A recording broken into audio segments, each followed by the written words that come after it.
Superstition is the belief that mysterious, unseen forces control our fate. It is the idea that luck, curses, or rituals can shape life and death. Across history, superstition has driven people to desperate acts, sometimes even to violence, fear, and tragedy.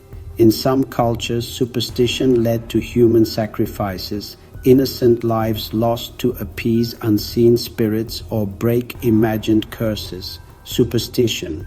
The word itself conjures shadowy images, unseen forces, whispered warnings, and age-old rituals. But what is superstition really? Across Africa, it's more than just fear of the unknown. It's the belief that invisible powers shape our fate, that curses can cripple, and that spirits might demand a price. Sometimes that price is heartbreakingly high. There are places where superstition goes beyond simple rituals, where it drives communities to desperate acts. In the dead of night, families have been torn apart by stories of human sacrifices believed to bring fortune or protection. These are not just legends. They are tragic realities, fueled by fear and passed from one generation to the next. Superstition isn't just a story, it's a force that shapes lives, choices, and destinies. But what happens when these beliefs clash with the promise of modern knowledge? The answer is often measured in lives lost and futures stolen. Let's step into one such story, a story where the cost of superstition became heartbreakingly real. Across Africa, stories of spirits and curses shape the world. In Tanzania, a young girl named Zawadi fell ill. Her parents believed it was a curse. They sought a traditional healer who forbade modern medicine. Zawadi's condition worsened. It was treatable, likely pneumonia. By the time they sought medical help, it was too late. She died from a lack of knowledge, a victim of superstition. This is the heartbreaking cost of superstition. How do we break the chains that bind so many? How do we introduce a light powerful enough to dispel them? Superstition in Africa is attributing cause and effect to supernatural forces, especially when it leads to harmful actions. This is where belief crosses a dangerous line into tangible, devastating harm. It is crucial to distinguish these dangerous practices from harmless cultural traditions. Africa is rich with vibrant cultures and profound wisdom. The issue arises when a belief system actively causes suffering and infringes upon basic human rights. It has become a public health crisis and a social justice issue. Understanding this distinction is the first step toward finding a solution. This is not a battle between modernity and tradition, but a fight for reason within culture. It is about empowering people to hold onto their rich heritage while letting go of destructive beliefs. The goal is to separate the wisdom from the witchcraft and the heritage from the harm. Can education truly break the cycle of superstition, a wheel of fear and misinformation? Can teaching science counteract ancient beliefs? It seems too simple for such a complex problem. Superstitious beliefs are emotional safety nets, offering simple explanations in a world of uncertainty. Education presents a more complicated reality, replacing fear with understanding. It fosters critical thinking, teaching how to think, not what to think. The question is how education can be implemented effectively, empowering from within. We believe it can supersede damaging superstition. This is our journey, to see how knowledge can illuminate the darkest corners and set people free. The classroom is where the first seeds of change are planted. In many parts of Africa, a school is more than just a building. It is a battleground where new ideas clash with old ones. It is here that a child first hears a scientific explanation for the rain. After being told their whole life it is a gift or punishment from the gods.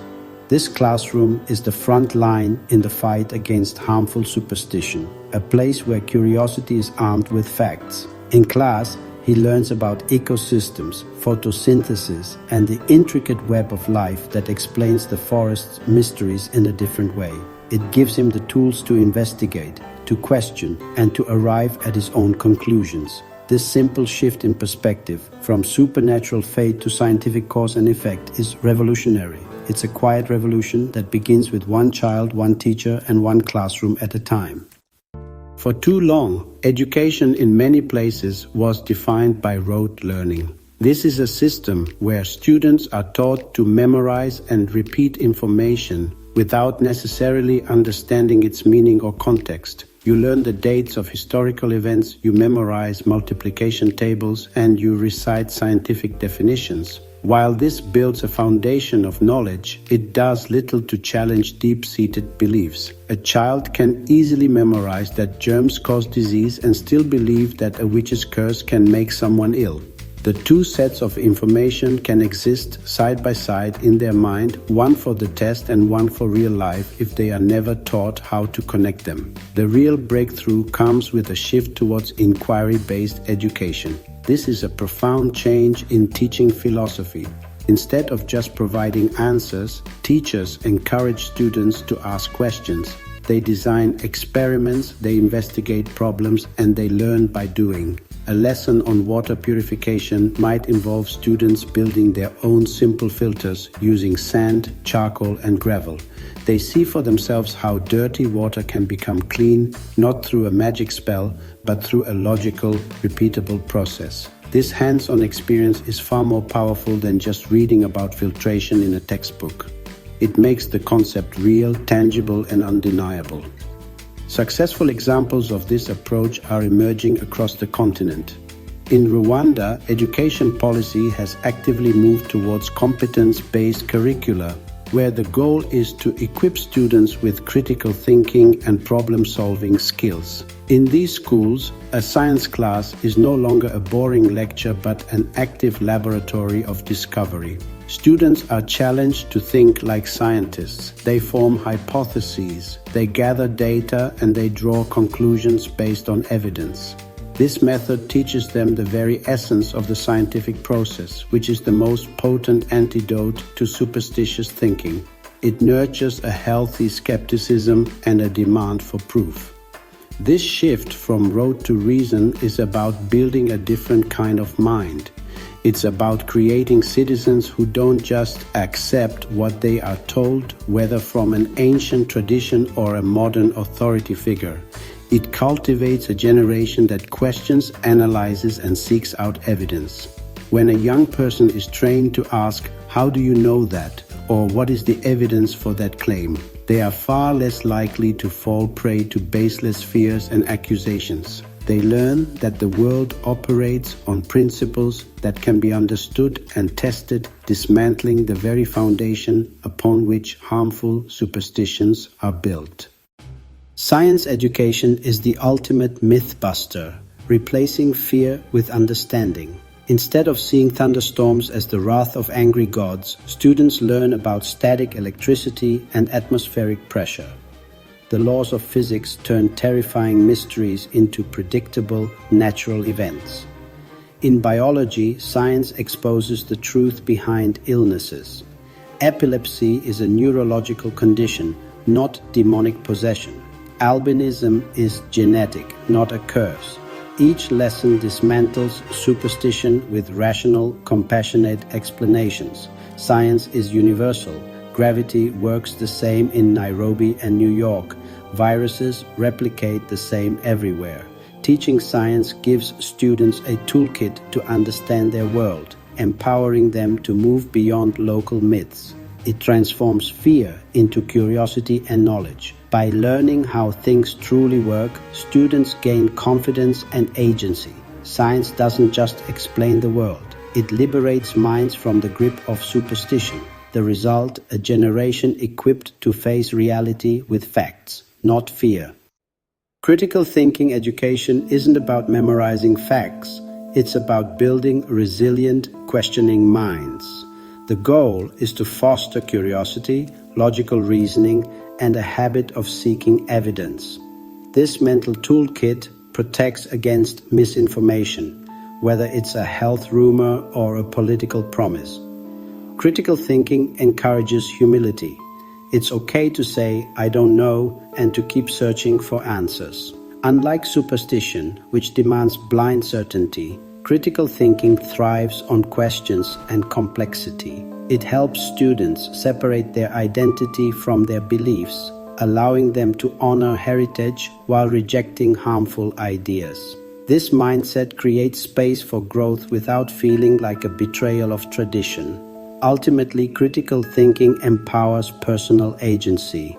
Informed individuals make better choices for their health, families, and futures. They become active participants in shaping their reality, not passive recipients of dogma. The true impact: minds that are curious, resilient, and free. That's the real power of education. Education extends far beyond the classroom.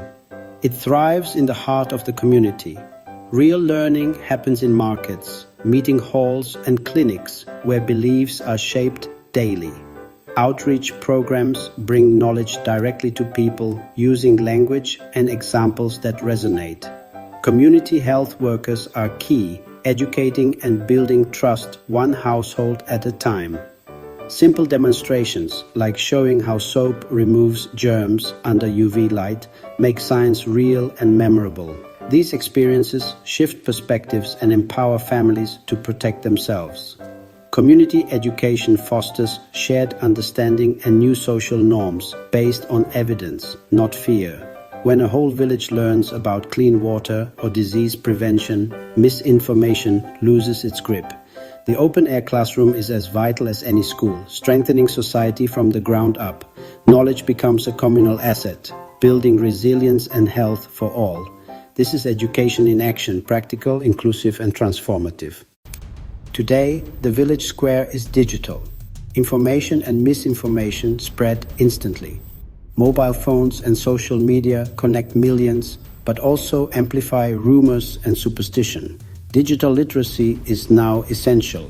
People must learn to question sources and spot false claims online. Teaching critical thinking for the internet age helps communities navigate this complex landscape safely.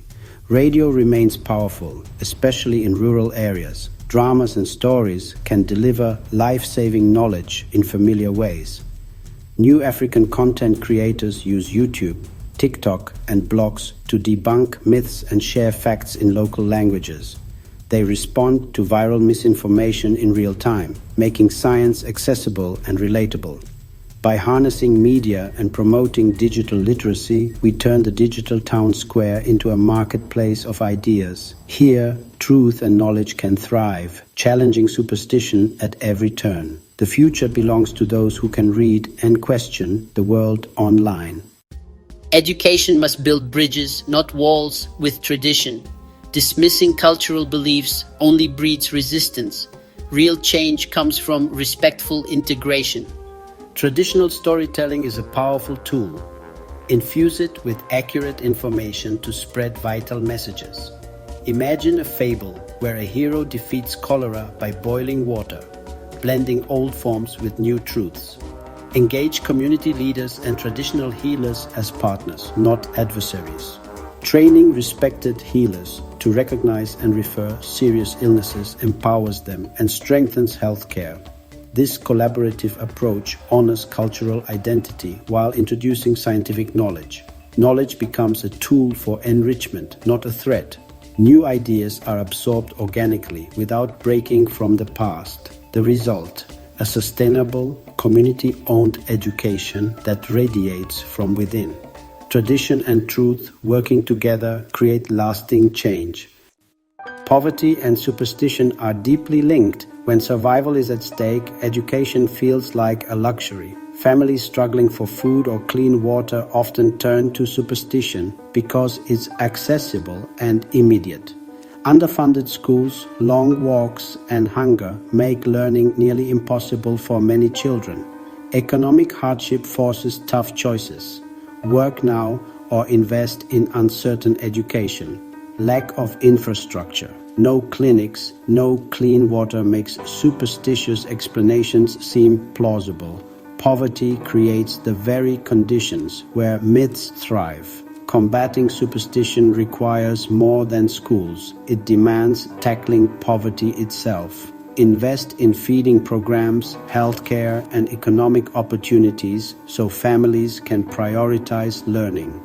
When basic needs are met, minds open to new ideas and critical thinking. Only then can knowledge take root and superstition lose its hold. Education and opportunity must go hand in hand for real change. A significant challenge comes from those who hold power within communities. Village elders, community leaders, and some traditional healers. Their livelihoods are built upon belief systems that education questions. Resistance isn't always malicious. Many leaders believe they protect their culture. They view modern education as eroding values and breaking down social cohesion. This creates emotional resistance, framing new knowledge as an attack. Resistance can manifest as discouraging school attendance or creating a climate of fear. Overcoming this requires engagement, building alliances, and respecting tradition. Find champions of change within the community to bridge the old and new. Initiate dialogue, convincing guardians that knowledge secures a healthy future. Superstitious beliefs play a powerful emotional role, providing a comforting sense of order in a world of uncertainty. Attributing misfortune to a curse provides a clear cause and actions, offering an illusion of control. It answers, "Why me?" with a narrative that's emotionally satisfying. This emotional comfort makes these beliefs incredibly sticky. Superstition can be a psychological shield against harsh realities. Challenging these beliefs is an emotional exercise. To replace superstition, education must be paired with accessible healthcare and strong communities. We must recognize we're asking people to let go of an emotional safety net. We must offer a stronger one in its place. We must navigate the ethical landscape of ending harmful practices, not eradicating culture. Who decides which beliefs are harmful? Collaboration is key, ensuring change is led by communities, not outsiders. A belief ceases to be a protected cultural practice when it infringes upon another person's right to life, health, and safety. Accusations of witchcraft and medical neglect are human rights violations. Using a person's genetic condition as justification for violence is a crime. By focusing on clear harm, we can build consensus rooted in protecting the vulnerable. Respecting belief, identity, and social cohesion is important. Change must be gradual, empowering individuals to evaluate their traditions. It is a process of cultural evolution, not revolution. The most ethical path is empowerment. Provide tools for critical thinking so people can make informed choices. The goal: cultural heritage coexisting with condemnation of harmful practices. Despite immense challenges, there is incredible reason for hope. Across the continent, the light of knowledge is breaking through, yielding life-altering results. These are real stories that prove change is possible. In Ghana, re-education programs and formal schooling are turning the tide against harmful practices. Younger generations are defending their grandmothers, challenging old narratives. Similarly, in Uganda, public health campaigns have changed perceptions around diseases like epilepsy. These examples demonstrate that accessible knowledge delivered with cultural sensitivity can override deeply ingrained fears. The cycle of superstition can be broken by education and the unwavering human spirit. The impact of education extends far beyond dispelling individual superstitions. It creates a powerful ripple effect that transforms entire communities for the better. When knowledge empowers individuals to make informed decisions, it leads to dramatic improvements in public health. A community that understands germ theory will invest in clean water sources and sanitation. Mothers who have learned about nutrition will raise healthier children, reducing infant mortality rates and improving developmental outcomes. This fundamental shift from blaming supernatural forces to understanding scientific causes leads to proactive, preventative behaviors that save lives and build a foundation of collective well-being, strengthening the entire social fabric of the community.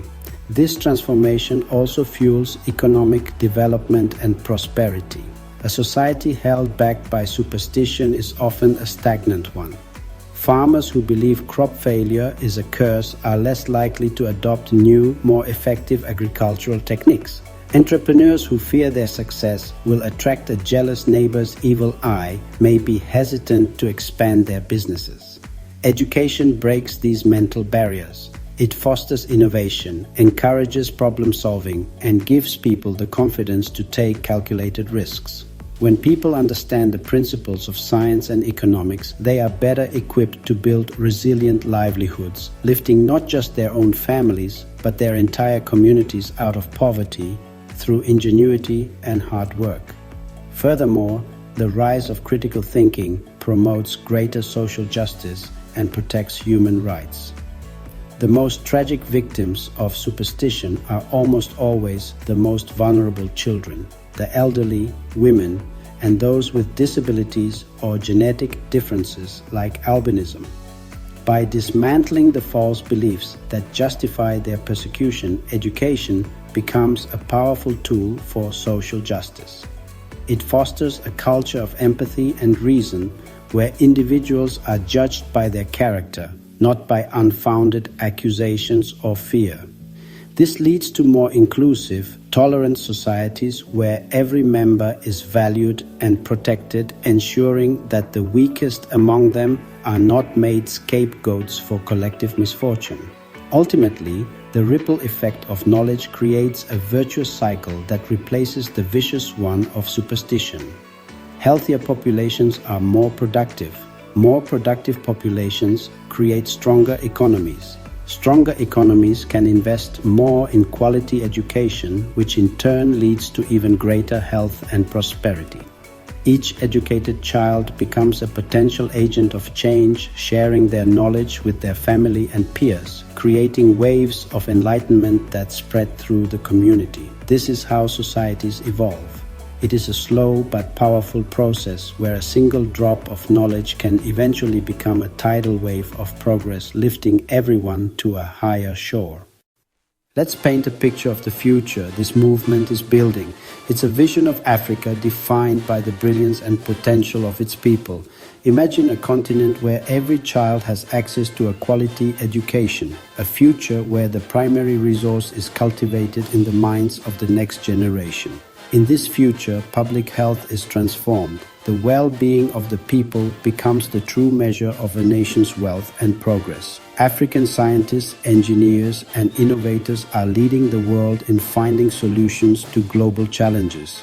Citizens are empowered to hold their leaders accountable. Economies are driven by technology and innovation, creating opportunities for all. It is the logical outcome of unleashing the full intellectual potential of a continent.